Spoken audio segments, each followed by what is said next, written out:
That's Rob Joass with Faultlines, the title track to his latest solo album.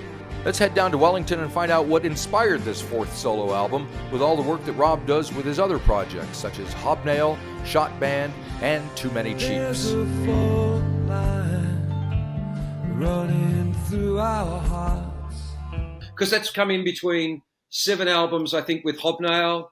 I had a band called the Shotband. We did an album and 2 EPs and various other projects. So I think all up, it's about my 12th or 13th. But yeah, fourth solo album. And so what was it? Why did you decide with all that other stuff that you've done that this needed to be a solo album? Well, the 2019 was when Hobnail did a 25th anniversary album and tour. And I also put out an album called Pencaro that year. And basically, again, in amongst doing 2 albums in the space of about 5 months, which was insane in hindsight. I have no idea what the hell I was thinking, trying to self-promote, release, and tour those 2 things at the same time. In amongst, I also, as you're aware, music pays nothing. So I teach guitar during the day, is my regular day gig. And I was, at that stage, my 2 sons are at home. So I had all that stuff going on.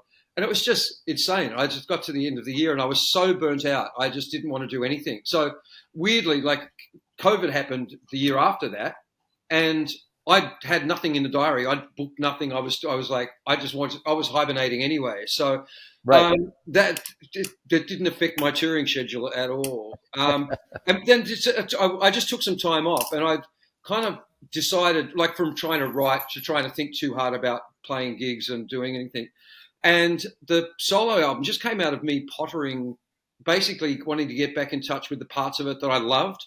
And the part I love is the creating, the being. And then one of my sons moved out of home, bless his cotton socks, and his bedroom turned into my music studio.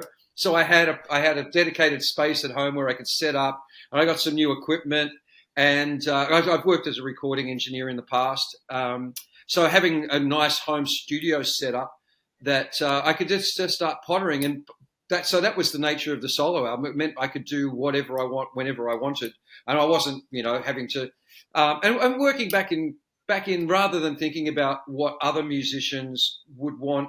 Like in a band situation, you're always considering their opinions and thoughts and what they bring to the table, and that's a wonderful thing. But I wanted to just be able to think, what would I do? What works for me? What, bringing all my influences into it, and then once that got rolling, then being able to work with a few people that who I've met or have known over the years that I haven't worked with, and I thought it'd be really interesting to get different people in on it. So that the first and foremost of those was Wayne Bell, who right. So Wayne was your producer, right? Yeah. So, and that was great. Wayne was co-producer or co-producer, depending on the song. Sometimes he was very involved, and other times he shouted encouragement from the sidelines, which was, gave advice. But just having him involved in the first place meant a great deal because, Wayne's a legend in my mind. He's worked with the greatest, best in the country, and so you kind of you bring your A game when you kind of you don't want to feel like you're not equal to the task. So it just, I think, not that I've ever felt like I've short-sold songs in the past, but I guess I spent way more time and energy on making sure that from every level the songs were solid, and and we started with probably about 20 songs and discarded quite a lot of those on the way through. Yeah, the usual routine with that, and some songs got some substantial rewrites, and that really didn't come from. I suppose there were a couple that Wayne had damned with faint praise. And if I thought there was still something going on, I would then go and then revisit it and see if I could, put something together. So there was a couple that definitely had that sort of work on them. Yep. Then came up to Auckland and did some stuff at the Lab, beds with Wayne playing drums and Mark Hughes, who are, a phenomenal rhythm section. And same thing, you walk into a studio with people like that, you bring in your A game as well. Otherwise, yeah. So anyway, it went together very well, and I just took my time in my home studio then. So over about 3 years, really. Yep. So out of the 9 songs, one of them is a cover of Go-Betweens, Bye Yes. Bye Pride. So we'll make the exception the one that we talk about first, Sure. the cover song. And you have Nicola Mitchell. You have 2 of the Mitchell sisters on your record. They played up here a few times. Yes, We love them, and you got they are. your old friend Joe on there. So what is it? What's the connection with you and the Go-Betweens? But I didn't know someone could be so lonesome. Didn't know a heart could be tied up and held for ransom. So take your shoes and go outside. Stride over stride. Walk to that tide, because the door is open wide. Well, I'm a long-term fan, huge fan from, way, way, way back in the day. And it was one of the things that Caroline Easter and I first bonded over. And then also Wayne is a big Go-Betweens fan. But Caroline's been in a band for a number of years with Alan Galloway, the band called Let's Planet that Caroline's had. And Alan had a significant birthday a couple of years ago now with a 0 at the end of it. And Alan's also a huge Go-Betweens fan. And so we decided we'd learn a bunch of Go-Betweens covers for his birthday. And it was the first time in my life at that point that I'd ever done note-for-note covers, trying to work out, to try and do things. And in Hobnail, we have basically exactly the same lineup as the Go-Betweens, a violin player, female drummer, female violin player. And so it was a great deal of fun. And I started me off on this process of thinking about doing some covers, and recording covers was one of the lockdown projects when I first sort of got the studio together and just getting back into that idea of recording and what would I sound like. It's an interesting thing to go and do some covers, especially songs you really love, and try and find something between the song that you love and what you would take to it, what would you bring to it. Because, I know we all know that it's a really tricky thing with cover versions. If you hear a cover version of a song you love and you don't like the cover version, that's a level of hate that you can bring to that artist. The person you go, why? But there's a flip side to that too. So you've got to tread very carefully, and with total respect. So but I like the way that came out. It tastes, the action vocals. I mean, it's such a great song in the first place. So so it's always a good place to work with. Because like for instance, with cover versions, like Reb Fountain covered "How Bizarre," and she made it her own, and I think that blew people away. So and that was a surprise for everybody concerned. So there's 2 sides to that coin. And some of I loved. I've got playlists of stuff that's cover versions of songs, and sometimes the way to discover a song in the first place is you hear a song, you think that's a great song, and then realize that the person singing it didn't write it, and then you can discover artists that way. And I've done that many, many, many times. So, hopefully there's, I know that Go-Betweens are never much of a big deal in this country. They did tour a couple of times, but never had any great degree of success here. So maybe a few people might hear this and go, like that song, let's listen to some more Go-Betweens. It's a very rewarding journey. So you're originally from Australia. You moved here from Sydney a few years back, right? So obviously they were. Yeah. I've been here for half my life now. So I was about 30 when I moved over, and I'm about approximately 60 now. So. Yep. Yeah. But there's something about. I mean, I moved here 30 years ago, and people were still asking me, "How long have you been here?" So. Oh yeah, my accent's still there.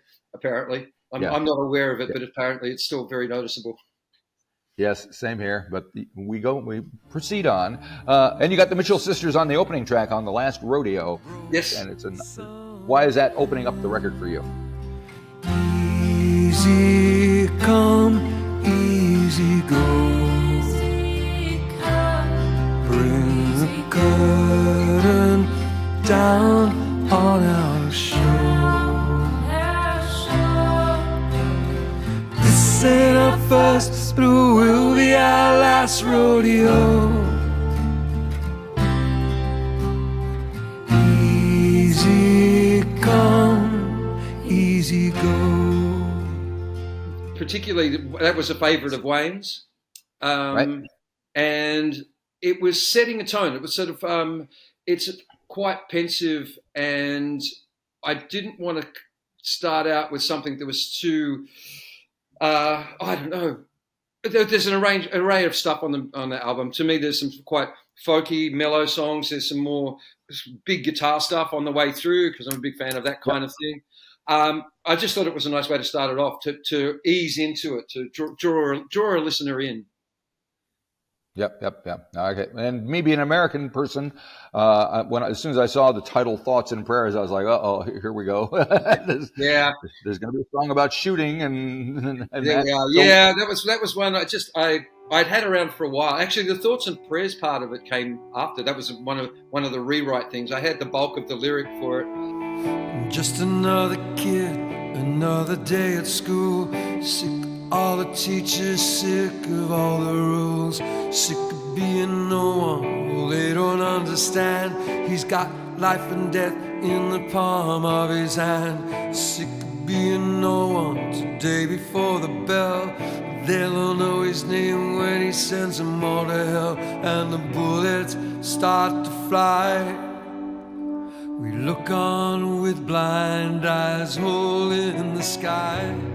And I just the frustration, the extreme frustration I feel every time you pick up, I was going to say pick up a newspaper. Nobody does that anymore. But, you've got to check in on the press, online, and just think, why, how, why? And it grew out of that.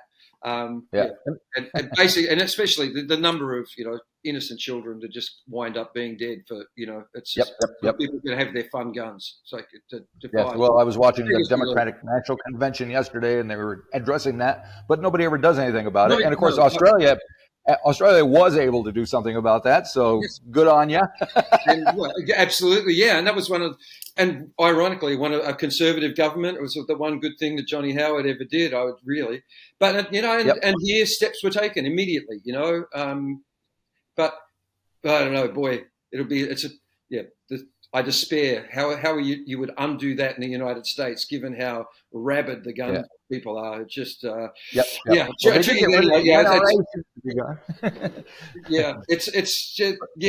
wanted to include that one song because I was very pleased, with the way being able to kind of provide comment without soapboxing too much. It's a fine line to draw. So I felt it was valid. It came out well. Gotcha. It's followed by a tune called Jigsaw Heart, which is a little less heavy. Then the sun comes up on a jigsaw day. You open the box that you hid away. You find the corners, work along the edge,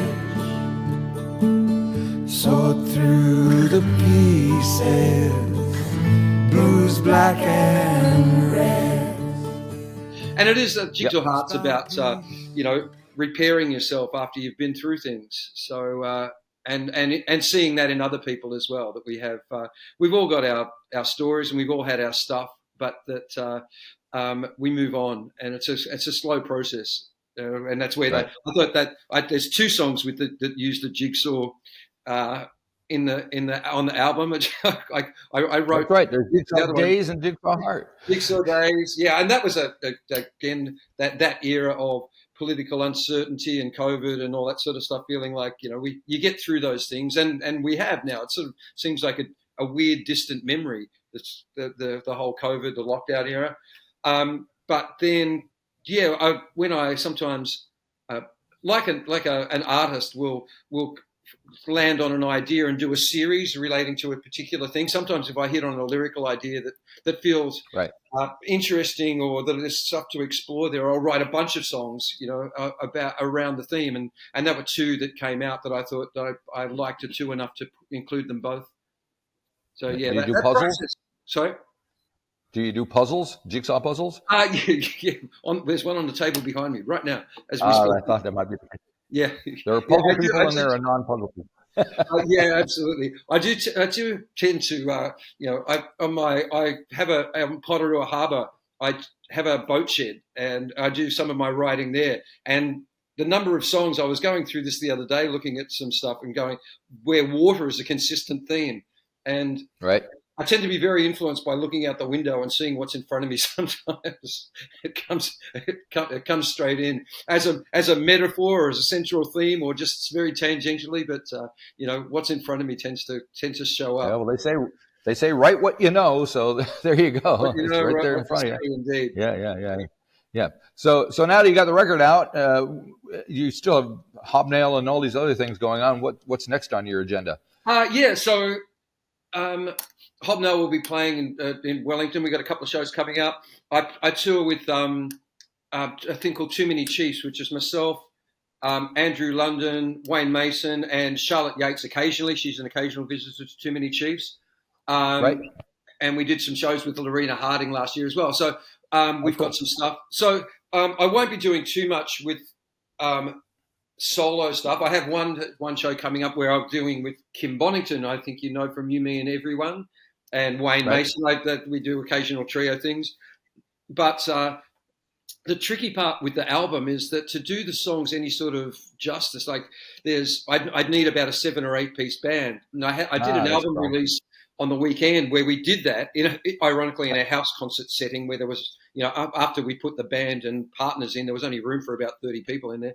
But it was great to do that band. But that was my opportunities for dragging a 7 or 8 piece band around the countryside are pretty limited. So I'd be trying the patience of all my friends a great deal. So for most of the promotion, this will be as part of Hobnail shows and doing Too Many Chiefs things with the odd solo thing thrown in. So I'm just in the process. Something I should have done about a month ago was updating my webpage. So I do have a webpage where this information will be, and you'll be able to get the CD and get links to everything. It's all on the streaming services, and there are physical copies available. So good. It's out there as best as I can do. I'm losing. That sounds right, and you're doing as well as anyone is. It sounds like so. I mean, everybody's hustling. Doing. But basically, you have to reach a point where you toss it. It's like you put the message in a bottle and you chuck it as hard as you can out into the ocean of all of that product and all of the CDs that's out there, and then it's got to fend for itself. You have to kind of go, okay, that's it, move on. Yep. All right. Any plans to come up here and do a gig in Auckland? In the short term, no. I was just about to email the Devonport Folk Club. We've done a few things there in the past. No, I would love to, but not in the short term. Very good. All right. Well, hopefully that'll happen. When we do, I'll be in touch. All right. Very good. Well, thanks for putting the record out and taking time to talk to me about it. I really appreciate the time. Thanks, Marty. Cheers. If you enjoyed this episode of the 13th Floor's Music Talk series, please be sure to subscribe to the website or to the YouTube channel. Follow us on Facebook or Instagram and wherever you find your podcasts. There's a whole lot more to discover.